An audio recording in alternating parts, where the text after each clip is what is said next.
Welcome to Tech Savvy Realty Solutions. We've got our guest today, Ryan Weber, who I'm excited to have on here. And my daughter Kelly joins me as partner in this event. And just want to really welcome everybody and say hello to Ryan. How are we doing? Thanks for having me, ladies. Hey, Ryan, thanks so much for being here. We're excited to interview. We've been told all kinds of great things about you, having some top tips for some of our agents out here for the marketing piece of things. But before we go any further, be sure to like and subscribe our channel so we can share this knowledge and wealth with everybody. But I want to kick it back to you, Mom. You essentially met Ryan, and how did you meet him? Actually, we've never met, right, Ryan? I don't think we have. I think we might have crossed paths once or twice, but it's more of an internet friend. It is. It is. And isn't that becoming the thing, it seems like? I mean, I have friends all over now. But I was watching Tiffany and you do these videos where you were helping realtors understand scenarios like to be careful of in real estate, or here's how you even break down a contract, one of those that I saw, which was great. And I thought, boy, you two are doing that consistently, and being the key word right there. You're also engaging, so realtors really want to pay attention to it. I noticed that you send it out in an email form too when it's all done. And I see that I'm following you on either Facebook or something, but because it's always popping up in my feed. And it dawned on me, I'm a big believer that agents need to be doing video. They got to get out there, right? And they can't necessarily hire a big expensive crew, but it's not that difficult to set up a little shop. Like I'm in my house, Kelly's in her house, you're probably in your house. And it doesn't take a lot of very expensive equipment to be able to do something where you can give some quality content. And kind of what I was hoping from you is, like, what are you seeing? Like, how could a realtor get started doing something like this? What should they be paying attention to? Just some of those kinds of tips. Yeah, so generally when I'm talking about content and content creation, the most important thing with this that most realtors specifically miss is, one, it's the consistency, and two, it is your specific group of people that you're talking to. Realtors, you guys love to say that I will buy and sell a house for anybody. And while that's true, you will probably. The algorithm and social media and stuff like that really likes when you're talking to one specific group of people that you can target and talk to every single time. So they say, oh, that's the type of person this content reaches. We need to put it in front of more people like that. And it's the thing that realtors don't want to hear because it's very, very simple. But once we changed our content message for the law firm from everybody that's a buyer or seller and realtors and stuff like that, and just said, we're making content for realtors only, specifically North Carolina realtors, specifically Lake Norman realtors, specifically on the buyer side. And once we started doing that, our content exploded. I mean, recently we're gaining about 600 to 650 subscribers a month on YouTube. We just passed 11,000. Every video gets about 250 views on like a 50-minute podcast. Wow. Which is kind of wild for real estate law. It's not exciting stuff, but once we started having that specific target and said, we're the one place that this one group of people can relate to, that's when it really started picking up. That makes so much sense to me. I've always said in business, in my real estate business, I'm not going all over the city like so many agents would do. I said, first of all, in the beginning, I didn't have money for gas. So I was going to stay local. And the other thing was I wanted to be a waterfront specialist. So I focused in on the water. I created my niche. And that's basically what you've done there, right? Yeah. Absolutely. I And think one of the other big things that we learned, I actually reached out to a couple different podcast producers, guys that are doing like top 50 podcasts, and they've been doing it for a while. Black Rifle Coffee, Dr. Lyons, like people that I don't listen to, but they're obviously doing something right because they're, top 50 on the charts. Ask them what they're doing. What's the biggest differentiator? And it was very targeted, specific content, longer than what you think it should be. And this is just for podcasts. I'm not saying for everything. Yeah. And then the biggest thing was you're not promoting enough, because we're self-aware, saying we're going to post too many times. People are going to see it too many times. They're not going to want to watch. Well, the thing is, like, even on our account, that's pretty large, we only get 50 or 60 people that see an Instagram story in a 24-hour period, Right. over thousands of people that follow us. And so if you don't consistently post, they might not have seen it. And so as long as it's valuable and consistent, then you can reach more people. So we just weren't promoting enough, which is why you see it in an email, why you see it in YouTube. It's audio.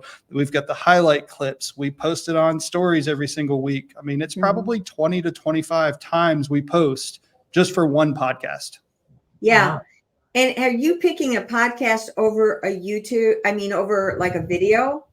How do you define the difference? So we originally started on YouTube, and we started in 2020 for the Thomas and Weber Law Firm channel. And, we were just making educational tips, because I said, there is not a single real estate lawyer on YouTube. Great. We'll be that. And it took a while. And this past year in 2023, we said, you know what, we're really going to go all in on what we enjoy doing. We're going to still deliver the value that people need with answering the questions, but we like just having a conversation and make it really casual. We don't like doing the staged YouTube videos. We want to make it what we are. So when people come in, they're like, that's exactly who it is that I saw in the video.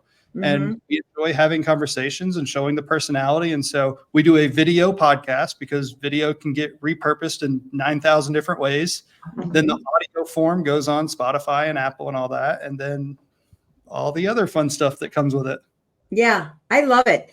So when you started, and feel free to jump in, Kel, if you've got questions. I know I take over. When you got, you're doing your podcast, and one of the things that I like about it is how casual it is. You're sitting there with the ball cap on. Tiffany's right there. You're both in relaxed chairs, just having a chat with each other. And it's great. It's comfortable is what it is. And I can see people watching that on their TVs at night, where they're watching YouTube. I've turned into a YouTuber at night so that I can learn the craft, right? And learn so much that's going on. And I think that's what Kelly and I are trying to do. Our focus was going to be realtors who it could be anywhere in the country, but realtors that are probably 40 plus that don't understand tech, and they don't understand how they have to get current with what's going on in today's market. They think it's just about selling homes. It's not. You got to be present out there. And it's not about saying how many houses you sold. It's really about understanding how to get in front of people, how to niche down, pick your target market, and how to let your target know that you're not just the greatest agent out there because you say so. Why? They got to get to know you. And that's what I feel about business. Yeah, absolutely. Like, a simple framework we kind of use every single time is, what's a micro problem that our audience has, and how can we help them solve that micro problem that should not be a paid solution. So the example is understanding how to read and reiterate the offer to purchase. Well, you guys are going to be doing this all the time. And if you hear an attorney explain it in attorney language and then break it down in plain language, and you say, wow, I feel more comfortable to explain that to my clients, so now that they can, understand it a little better. And that's what the attorney said. Well, that's a little small problem. We don't get paid from that. We get $0. There's nothing we can ever make from explaining that. What we're hoping at some point in time is you then get a transaction, and then you say, man, that was an awesome transaction. Who should I use for a closing attorney? Well, we see Thomas and Weber all the time. That's right. They helped me understand how to explain that to that buyer. I want to do my closing with them. So it's not asking for sales. It's making sure that we're providing a ton of value up front and being very helpful and solving that little small problem that's not the big problem, just the one little thing that moves them closer to possibly doing business with us. Mm-hmm. So I feel like this is awesome information, and I definitely think that you and I, Mom, can integrate a lot of this. How do you feel like some of our audience, because like she said, our audience is really geared towards, they're the people that are not really techie, or maybe they're beginning, right? Or they want to be, but we're looking, is there any kind of technology that you think that they can start with that would be simple, not a lot of money, you know, like obviously videos, but where do you start, you know? I mean, almost every software or thing that I have used either has a free, I started with the free version, or it has a free component to it. MailChimp for emails, ConvertKit for emails, both of those. You can get up to like 2,000 emails to send out. Well, that's how you can stay in touch. If you're not a good talker, you don't want to be on camera, that's fine. You don't have to be. But that same information could go out at an email. It doesn't have to be monthly. It can be weekly. It can be every day if it's valuable, if it's something that you need to get out there. Just like what we're using right now, StreamYard, you can record yourself in this. It doesn't have to be on a camera. Your phone, it's one of the best cameras out there. It doesn't have to be professionally edited and produced. All you need to do is solve the problem that your client has and not talk about yourself, because we're selfish people. You know, I want to hear how you're going to help me. I don't want to hear how awesome you are. I need you to move me further to be an awesome person. Yeah. But Canva, free Canva. I mean, like, I don't know how to use Photoshop. I've tried to learn.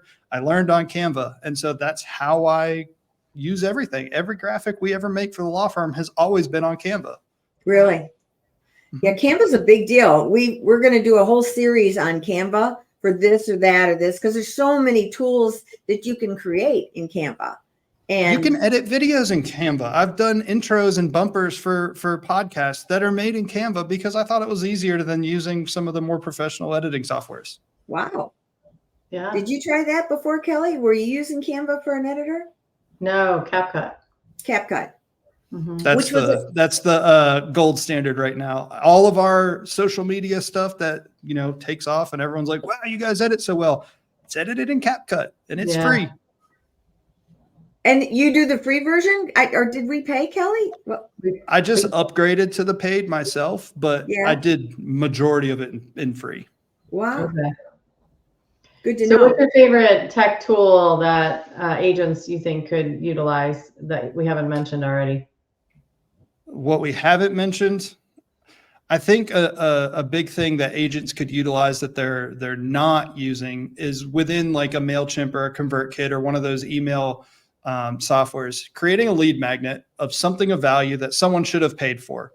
The top 5 staging tips that you should be doing that's going to get you another $5,000 on your offer, something like that. That's like, wow, if I'm getting ready to list my house, I really should listen to this, that they want to download.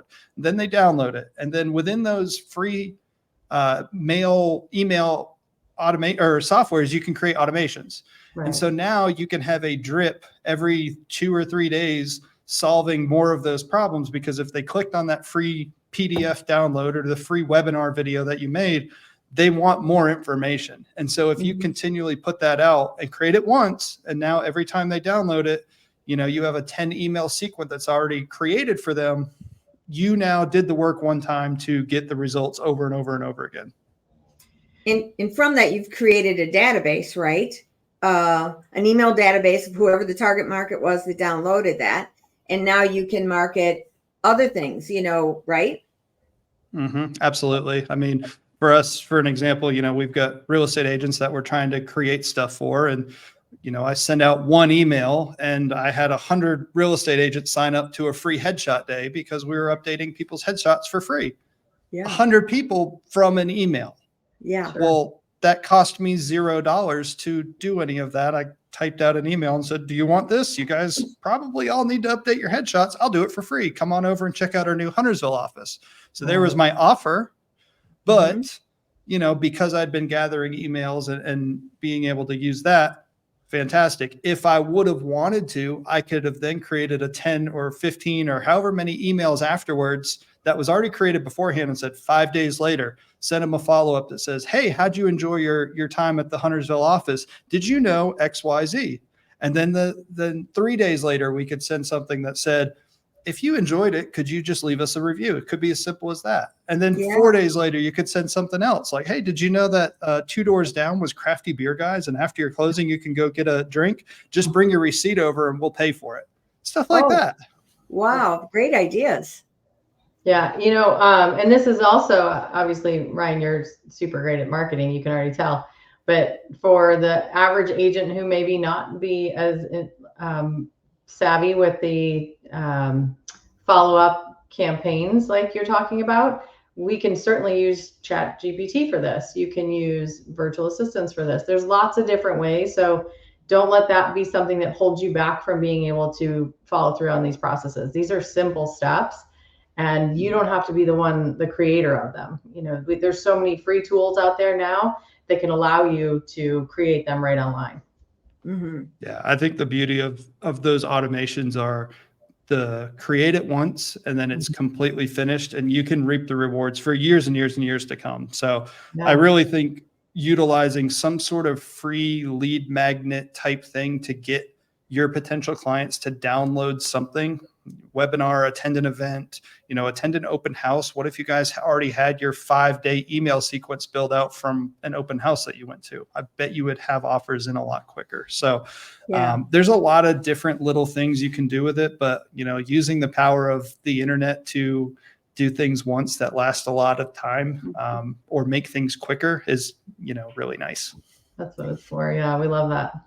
That's that terminology evergreen with the videos, and you've just enhanced it. So the videos are just living online forever at all times of the day, doesn't matter up or not.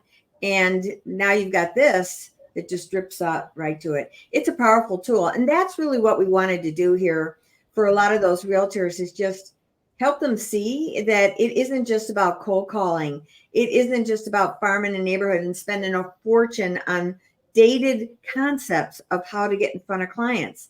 I don't know about you, but when I get a postcard in the mail, even though I'm a realtor, I may be intrigued with who's the realtor, but I'm pitching that card and I'm thinking of all the money that they've wasted.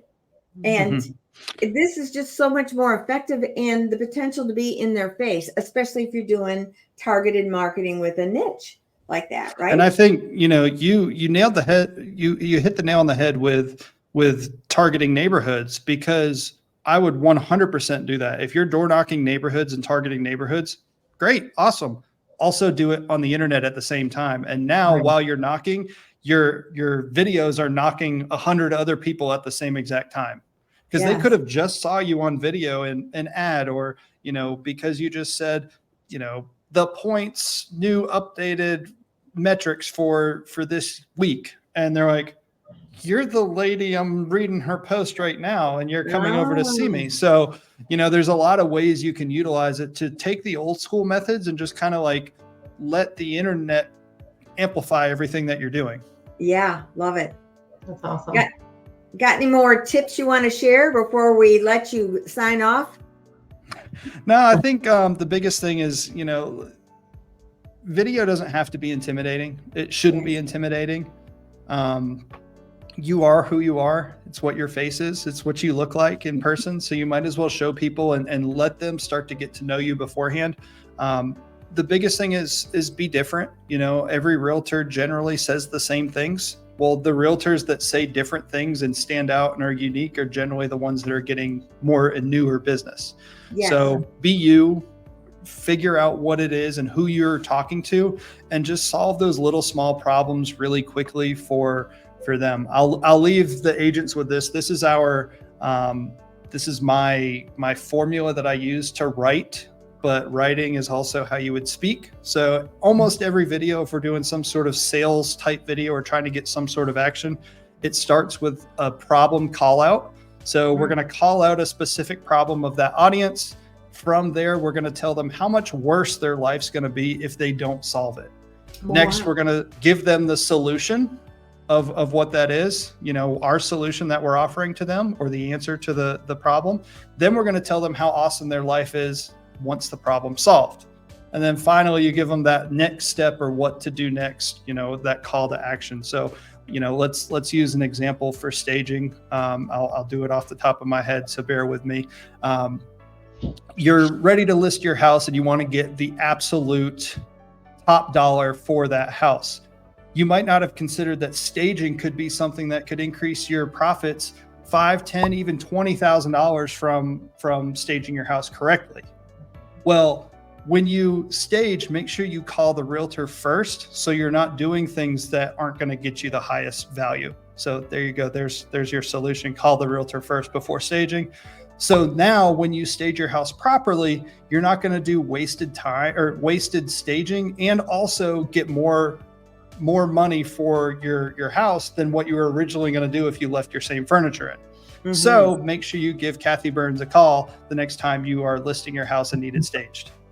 There's a video. You can say it, you can write it in an email. All of the same things can be done, but that's kind of a formula that you guys can start using if you need help with that. I love that, Ryan. And if people want to work with you, how can they find you? My website, webermarketing.com. Generally, it's more of just consulting nowadays. I got too busy with the law firm marketing, but I do a ton of consulting like this, trying to help people, understand how to use marketing better for their businesses. Awesome. We'll get your contact information. Make sure we put the link below so that they can reach out to you. And I'm just grateful that you agreed to come on. And I love the law firm. I love your wife, and she's been good to me. Kathy, anything that you need, I am always here to help. Small plug, Thomas & Weber. If you guys have a closing coming up, we would absolutely love it. Have an office in Mooresville. We have an office in Huntersville, but we can do closings across all of North Carolina. That's great.